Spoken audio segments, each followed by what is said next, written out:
عليكم ورحمة الله تعالى وبركاته من قناة آية أسيل تيفي. معكم أم نريمان. إن شاء الله تكونوا كامل بخير. فيديو نهار اليوم هو فيديو اشتراك مع قناة طبخ جزائرية صاحبتها هي ويكا دي زاد أم وداد. هذه القناة متنوعة فيها أشياء عديدة، فيها الطبخ، فيها التدابير، فيها الحلويات. أنا وحدة تعجبني كنت نشوفها يعجبوني الوصفات تاعها، واليوم راح نديروا اشتراك مع بعض. الوصفه اللي خيرناها هي التاكوس، هي راح ديرها بطريقتها وانا راح نديرها بطريقتي. نتمنى ان شاء الله تزوروا قناتها وتدعموها، ولهذا الاشتراك ان شاء الله يكون مثمر بيناتنا. ومن بعد نحط لكم الرابط تاعها اسفل الفيديو. ودوك نبدا في وصفتنا. نبداو بسم الله على بركه الله. هنا باش نديروا التاكوس تاعنا عندي لهنا كميه من الدجاج ولا لادين كيما تحبي. هو في الحقيقه التاكوس يتخدم بالدجاج ويزيدوا له اللحم المفروم، وكاين اللي يديروا غير بالدجاج، كاين اللي يديروا غير بلادين. انا اليوم راح ندير التاكوس تاع الدجاج. عندي كميه من الدجاج كيما تحبي حسب افراد العائله تاعك. عندي لهنايا شويه تاع عصير الليمون، مغرف نشا، بطا ياغورت ناتور. تقدري تاني ديري لا كريم فريش. عندي كاس حليب. هنايا الفرماج كيما تحبي تنوعي، تحبي ديري نوع واحد باش تجيك الصلصه برك بنينه. خاطر التاكوس هذا فيه زوج تاع الصلصات، فيه صلصه الجبن وفيه الصلصه الجزائريه. عندنا هنا مغرف صغيره برك تاع لا مارغارين. عندي مغرف صغيره تاع القزبر على راس المغرف تاع الزنجبيل. عندي لهنا فلفل كحل والثوم بودره لهنايا. عندي هنا شويه تاع الهريسه الحاره، واللي ما يحبهاش ما يديرهاش. عندي لهنا مغرف صغيره برك تاع طوماطيش مصبره، لا مايونيز. عندي 4 فصوص تاع الثوم، شويه تاع البصل يكون مقطع رقيق، المعدنوس، وطبعا الملح. نبداو على بركه الله. بسم الله. قبل كل شيء نبداو بالدجاج تاعنا. هو التاكوس الدجاج تاعو ما يتبلش كيما تاع الشاورما وتغطيه وتخليه، هو ديريكتومون تبداي طيبي فيه. دوك نحكموا المقله تاعنا ونبداو نطيبوه. هنا حكمي المقله تاعك، حطي فيها 2 مغارف تاع الزيت، راني حطيتهم ديجا، ولازم يسخنوا مليح مليح والنار تكون قويه هكذا باش نعطيو صدمه للدجاج تاعنا باش يبقى لنا طري لداخل. ومن بعد حكمي لا كونتيتي تاع الدجاج قلت لك اللي تحبي ديري، ولا لا دند ولا حطيها هكذا ما تخلطيهاش، خليها هكذايا حتى تنقلى شويه الماء ومن بعد نقلبوها.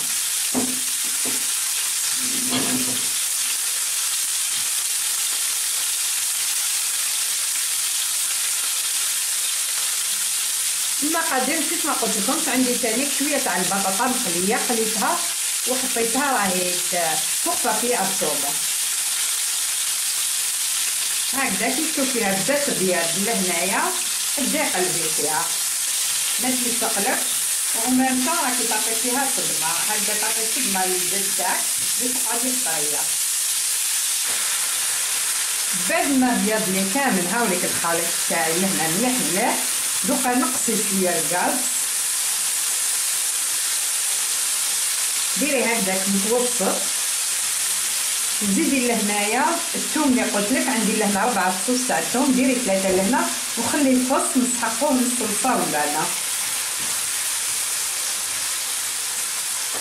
زيدي التوابل، مغرف تاع القزبر وشويه تاع الزنجبيل.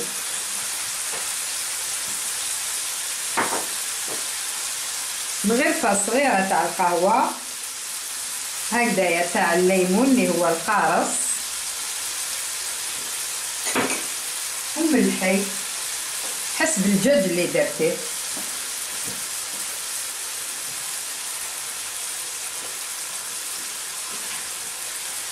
وزيدي شويه تاع المعدنوس وخلي شويه نسحقوهم ومن بعد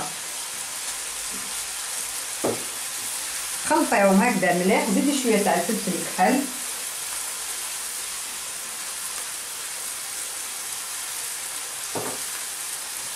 وخلطي كل حاجه هكذا وخليها تطيب لك تماما. ومن بعد نكملوا واش نديروا من بعد.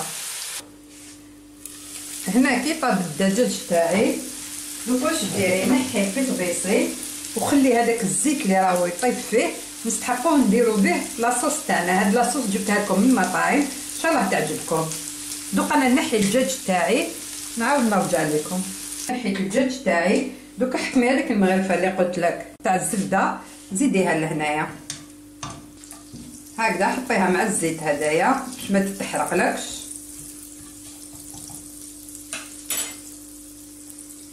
خليها تذوب شويه ونزيدو هذيك المغرف تاع النشا. هنا راح نخدموا صلصه الفرماج، بصح راح نديروها في هاد لي شيب تاع الدجاج تخرج ما شاء الله.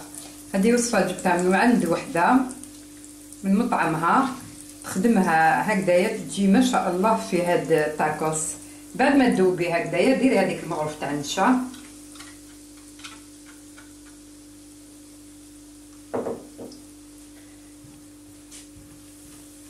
هكذا، قليها كيما نديرو بيشاميل برك لهنايا ستين صوص فروماج. هكذا قليها شويه. علاش قلت لكم ديروا زوج مغارف ملاح كي تكونوا تقليو في الدجاج تاعكم باش يعطيكم البنه هذه اللي تحصلوا عليها في الاخر. هاي ليك قليها شويه ماشي بزاف باش يروح لنا هذاك الذوق تاع النشا برك. النار هنايا تكون شويه قليله، مديروهاش قويه باش ما تحرق لكمش الزبده وما يتحرقش النشا تنتن. دوق لهنا زيدي هذاك الفص تاع الثوم اللي قلت لك خليه،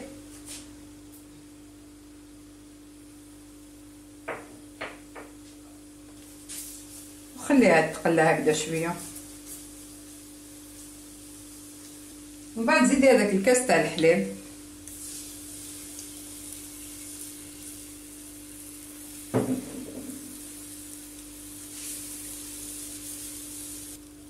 ومن طون نزيدو الفرماج تاعنا. تحبي تنوعي في الفرماج، تحبي ديري غير نوع واحد كيما تحبي. هنا الجوب اما ترحيه اما تقطعيه هكذا رقيق باش تمتمي يذوب لك.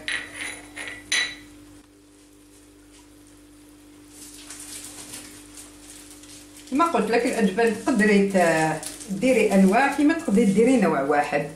وهما الكتا يديروا هدايا تاع لي همبرغر. انا اليوم نوعت درت بين هدايا وهذاك.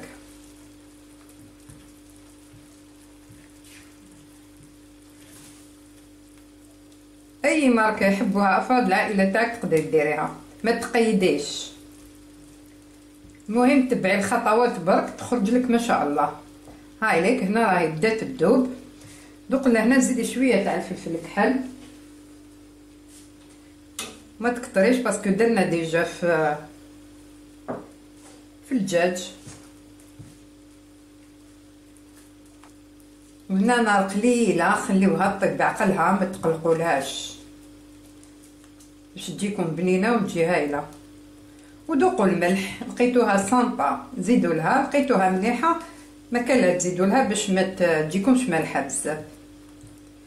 في الاخر كي يذوب هذا الفرماج نزيدوا هذيك البواطه تاع ياغورت ناتور ولا لا كريم فريش كيما تحبوا. دوك نمروا المرحله الاخيره قبل المونتاج وهي الصلصه الجزائريه. هاد الصلصه سهله بزاف وبنينه، يستعملوها بزاف في هاد التاكوس. احكمي هكذايا ان بول وحطي كامل هاد المكونات على مره وخلطيهم. هذا مكان حطي شويه تاع المعدنوس، حطي لهنا كيما تحبي لا مايونيز. شوفي لا كونتيتي اللي راكي حابه ديري لاصوص ديري، سواء تحبي ديري زوج. انا هنا حندير زوج مغارف برك.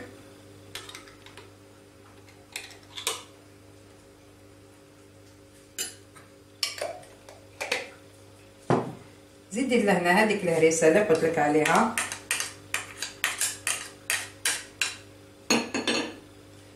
وزيدي مغرف صغيره برك تاع الشاي طوماطيش مصبره، متكتريش منها. زيدي لهنا البصل قيس مغرف هكذاك، واللي يحبوا البصل يقدروا يزيدوا اكثر.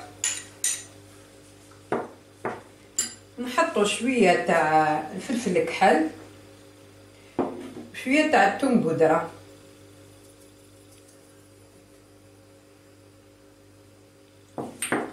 وملحي. ما تنساش بلي لا مايونيز راهي مالحه، ملحي غير قيس البصل هكذاك ومن بعد دوقي. وهنا تانيك زيدي 2 مغارف تاع زيت الزيتون.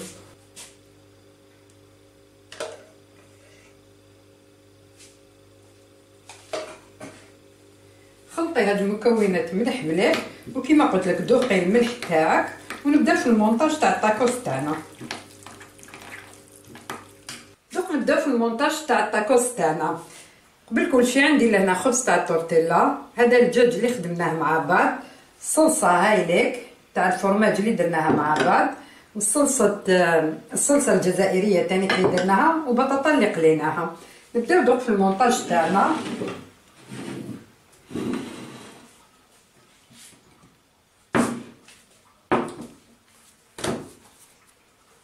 احكمي وحده من هاد الخبز هاوليك، هذا صنع منزلي تانيك. ابدا يقبل بالصلصه هي الاولانيه، الصلصه الجزائريه.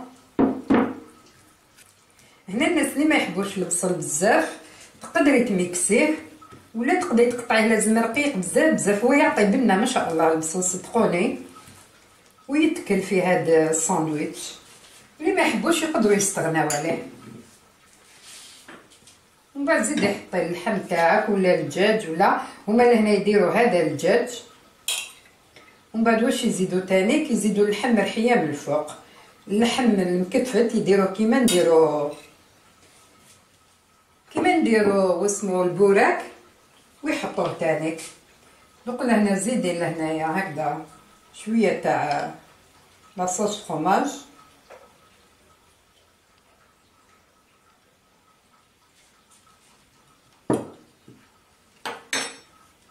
زيدي شويه تاع البطاطا مقليه تاني، وزيدي عاودي حطي شويه تاع لاصوص فروماج، تعطيه بنه وطراوه تانيك.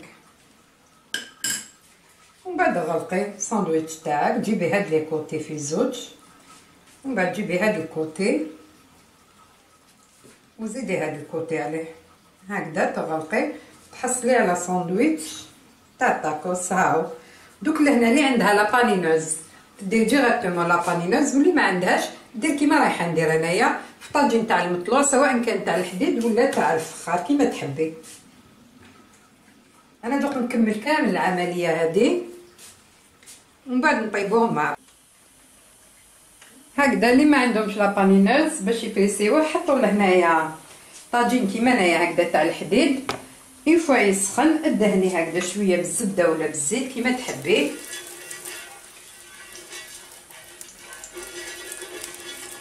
وبداي حطيه في الطاكوس تاعك غير باش نعطولو هذوك الخطوط اللي هنا، والزيت طيب شويه التورتيلا تاعنا وخلاص. حطي على لابارتي هاديه اللي غلقناها.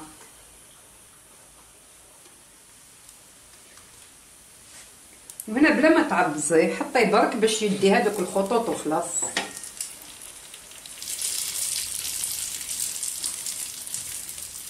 هكذا ديريهم شويه باش يدي هذوك الخطوط وخليه حتى تحسيه طاب من تحت. عاودي قلبيه من هذا الكوتي ونوريه لكم في طبق تقديم ان شاء الله.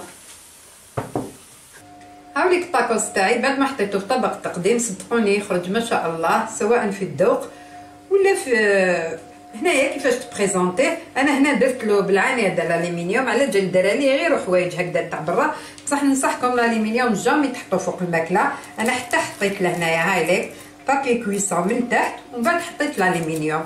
وهنا قسمت لكم حبيبه باش تشوفوها كيفاش تخرج لداخل.